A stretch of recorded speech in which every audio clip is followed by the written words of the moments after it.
Jepang dan Cina dalam keadaan yang lagi nggak baya-baya aja nih. Political tensionnya bener-bener naik sampai ada sebuah kebijakan yang bikin Jepang itu nggak didatengin Cina lagi. Chinese travelers cancel hundreds of thousands of trips to Japan amid rising tension. Bahkan import-import juga terhalang nih. China to suspend imports of Japanese seafood amid diplomatic row reports. Loh. Jadi ada apa ini? Kok tiba-tiba Cina sama Jepang nggak akur? Apa penyebabnya? Ternyata itu semua berawal dari sebuah pernyataan Perdana Menteri baru Jepang terhadap Taiwan. Langsung make sense kan? Jadi apa yang sebenarnya terjadi? Kenapa tiba-tiba Jepang ngomongin Taiwan? Dan apa yang sekarang akhirnya terjadi?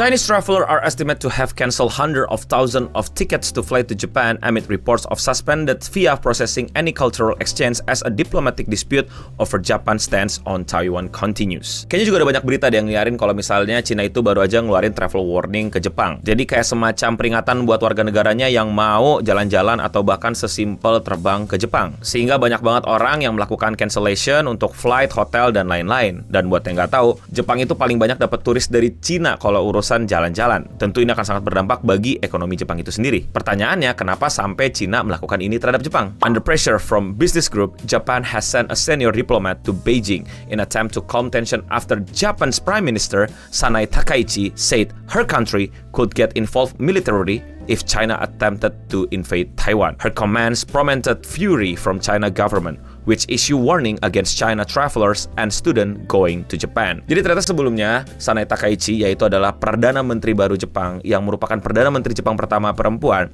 私自身もワークライフバランスという言葉を捨てます。働いて参ります。Itu mengeluarkan statement berhubungan sama Taiwan. Seperti yang kita tahu, hubungan Cina dan Taiwan itu unik. Dan memang Jepang itu lebih mendekat ke Amerika, yang dimana Amerika pada berbagai macam kesempatan dalam hubungan internasional selalu ngebelain Taiwan. Jadi udah otomatis dong, Jepang temenan sama Amerika, Amerika setuju sama kebijakan-kebijakan Taiwan, Jepang belain Taiwan. Tapi teman-teman, hubungan internasional tidak sesimpel itu. Tidak sesimpel siapa teman siapa lawan. Apalagi kalau kita melihat kasus Cina dan Taiwan, ini bakal unik banget dan mesti mendalami lebih dalam lagi. Seperti yang kita tahu, menyinggung urusan Cina dan Taiwan itu tidaklah meninggalkan konsekuensi cuman peringatan. Cina cukup tegas memberikan tekanan-tekanan sosial bahkan sampai ekonomi seperti ini terhadap negara-negara yang berusaha mencampuri urusan Cina dan Taiwan. Dan ini bukan baru-baru, udah dari dulu. Dan tapi ternyata di 2025 Perdana Menteri Jepang Sanai Takaichi bikin komentar baru yang dari definisinya pun juga udah cukup keras juga gitu. Jika Cina berusaha untuk menyerang Taiwan, Jepang bisa terlibat secara militeri. Itu pernyataan tidak bernuansa ringan sebenarnya kalau kalian pikir-pikir, karena Jepang yang kita tahu tidak punya tentara dan punya perjanjian untuk tidak bisa menggerakkan pertahanannya semena-mena seenak-enaknya. Meanwhile, dia ada semacam tendensi untuk memperingati bahwa dia bisa menggerakkan pertahanannya ke tempat lain, di mana tempat tersebut juga lagi sensitif, yang menjadi interest dua negara besar Cina dan Amerika, yaitu Taiwan. Maka dari itu Cina menindak tegas dengan langsung mengeluarkan travel warning. Jadi banyak banget para traveler yang dari Cina pengen ke Jepang itu jadi pada cancel penerbangannya, hotelnya dan lain-lain. Dan yang terbaru, impor seafood dari Jepang juga sepertinya tertahan. Semua berawal dari komentar Perdana Menteri baru Jepang. Nah, ini menarik banget ya, bahkan sampai ada sebuah video yang dimana ada perwakilan Jepang yang emang dikirim sama Jepang untuk menurunkan tensi gitu, ketegangan antara kedua belah negara. Tapi di internet malah jadi kayak rame gitu, kayak ada di tweetnya gitu yang nunjukin bahwa kayaknya bukannya makin adem malah makin kurang adem nih.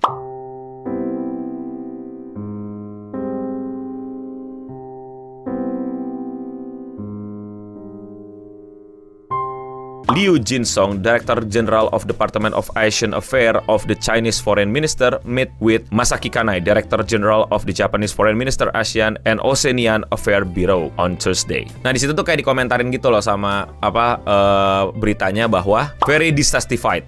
Al Jazeera Kartina Yung reporting from Beijing said the visit by Kanai to Beijing was seems as an effort by Tokyo to de-escalate tension and communicate to China that Japan stands on independently ruled Taiwan, which Beijing claimed as its own territory, has not changed despite Takaichi remarks. It seems there was no concrete outcomes, but what we have been seeing though is some footage following the meeting as these two diplomat parting ways, and I think it's really speak for itself. We have very cold blood language from both of these diplomats, Yu said. Liu Jinsong had his hand in pocket refusing to shake hands with the Japanese senior diplomat, Yu said, adding the Chinese official says afterward that he was very dissatisfied with the meetings. Jadi ada upaya lah dari Jepang untuk membuat diplomasi antara kedua belah negara ini menjadi lebih adem, lebih nggak tegang, lebih bisa diobrolin dan lain-lain. Pada saat mereka meeting nggak ada keterangan jelas gitu apa hasil meetingnya dan lain-lain, tapi katanya sih no concrete outcomes, jadi nggak ada keterangan jelas gitu. Jadi bagaimana gitu loh dari antara kedua belah negara ini gitu. Dari komentar juga sama berita tadi ya bahwa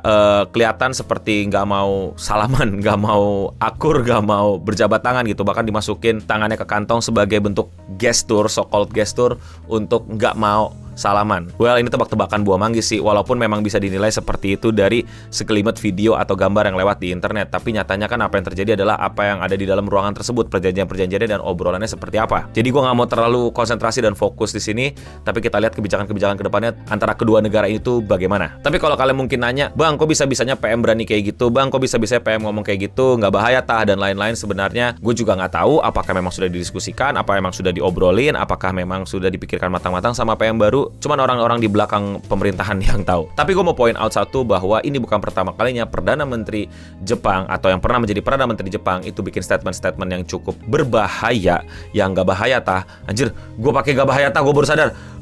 It's a dead praise terhadap China, Taiwan. Former PM Abe says Japan, US could not stand by if China attacked Taiwan. Japan and the United States could not stand by if China attacked Taiwan, and Beijing needs to understand this, former Japanese Prime Minister Shinzo Abe said on Wednesday. Jadi ini bukan pertama kalinya tuh bahwa PM Jepang ngomong kayak gitu, ngomentarin China dengan Taiwan. Sebelumnya juga ada gitu loh, mantan Perdana Menteri lebih tepatnya, yaitu Shinzo Abe, bikin statement yang cukup keras, dan tentu itu menaikkan tensi sampai mesti mengirim perwakilan untuk ngobrol lagi dengan China. Jadi ini bukan pertama kalinya, ini bukan tahu-tahu begitu, udah pernah ada juga kok. Dan kebetulan Shinzo Abe dan Takaichi itu berasal dari partai yang sama di Jepang. Jadi bukan sesuatu hal yang baru ini statement bisa keluar lagi. Dan kayaknya sih bukan asal-asalan, tapi juga udah dipikirin. Tapi apakah konsekuensinya sepadan? Apakah konsekuensinya sudah dipikirkan? Apakah ini dapat benar-benar bisa mengacaukan perekonomian Jepang dan membuat relasi Jepang antara Cina itu semakin buruk? Kelihatannya sudah pasti ke arah yang kurang baik. Tapi apakah memburuk?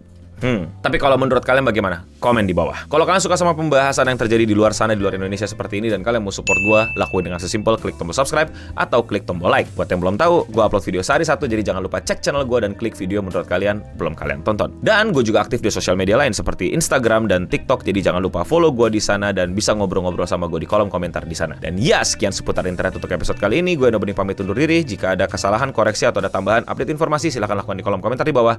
Dan untuk kita semua, stay clean and sound. Duh, gue mau ke Jepang.